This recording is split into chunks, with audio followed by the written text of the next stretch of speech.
একটা বিষয় ক্লিয়ার করছি, কাতার, তাই না, সাফ বন্দি কাতারটা কেন, এই বিষয়টা একটা বিস্তারিত আলোচনা করতে হবে। তার কারণ জানেন, যখন আজ থেকে মোটামুটি 4-5 বছর আগে ঘটনাটা হচ্ছে, 4-5 বছর আগে আমি যেই মাদ্রাসায় পড়াশোনা করেছি, মাদ্রাসাটা আমাদের ঝাড়খণ্ডের মধ্যে রয়েছে, পাকুড় জেলার মধ্যে রয়েছে, গ্রাম হচ্ছে মোহনপুর, সেখানে মাদ্রাসাটা রয়েছে, সেখানে আমি পড়াশোনা করেছি। সেই মাদ্রাসায় আমাদেরকে দাওয়াত করা হয়েছিল, মানে গ্রামবাসী দাওয়াত করেছিল। গ্রামের পার্শ্ববর্তী একটা গ্রাম রয়েছে, গ্রামটার নাম হচ্ছে তোরাই, সেখানে আমাদেরকে দাওয়াত করেছিল, পুরো মাদ্রাসা দাওয়াত করেছিল। সেখানে আমরা গিয়েছিলাম।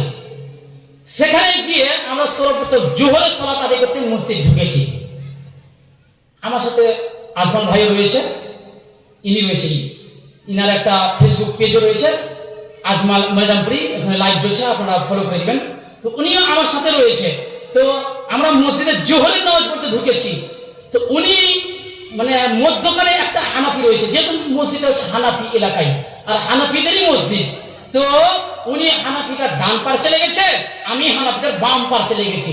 এখন দুইজনে পা মিলিয়ে দিয়েছি, এখন দুইজনকে কান ধরে বের করে দিয়েছে, মসজিদ থেকে দুইজনকে কান ধরে বের করে দিয়েছে।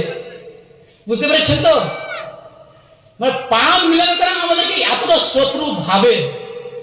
শুনুন, মূল বিষয় যাই, হাদিসের দিকে যাই, পা মিলাতে হবে কি হবে না। সহিহ বুখারী হাদিস নম্বর 725, সেখানে পা মিলানোর কথা রয়েছে, পায়ের সাথে পা, কাঁধের সাথে কান মিলানোর কথা স্পষ্ট রয়েছে। রেজাউল করিম আবরারের একটা বই রয়েছে, উনি একজন হানাফি দেওবন্দি, আপনি কিভাবে নামাজ পড়বেন, সেখানেও লেখক স্পষ্টভাবে লিখেছে যে পায়ের সাথে পা মিলানোর হাদিস আছে, এটাকে আমরা অস্বীকার করি না। বুঝতে পেরেছেন তো, তাহলে পা মিলাচ্ছে না সেটা আলাদা ব্যাপার, কিন্তু পায়ের সাথে পা মিলানোর হাদিস স্পষ্টভাবে রয়েছে। তো আপনি পায়ের সাথে পা মিলালেন, ইমাম সামনে থাকবে, ঠিক আছে, মুক্তাদি থাকবে পিছনে। ইমাম সাহেবের আগে আগে আপনি কোনো কাজ করবেন না। ইমাম সাহেব আল্লাহু আকবার বলবে, তারপরে আপনারা আল্লাহু আকবার বলে বুকে হাত বেঁধে দিবেন। তারপরে আউযু বিল্লাহি মিনাশ শাইতানির রাজিম পড়বেন, বিসমিল্লাহির রহমানির রহিম পড়বেন। সুনানে নাসাই হাদিস নম্বর 906, আউযু বিল্লাহি বিসমিল্লাহ পড়বেন, ঠিক আছে। তারপরে সূরা ফাতিহা পাঠ করবেন।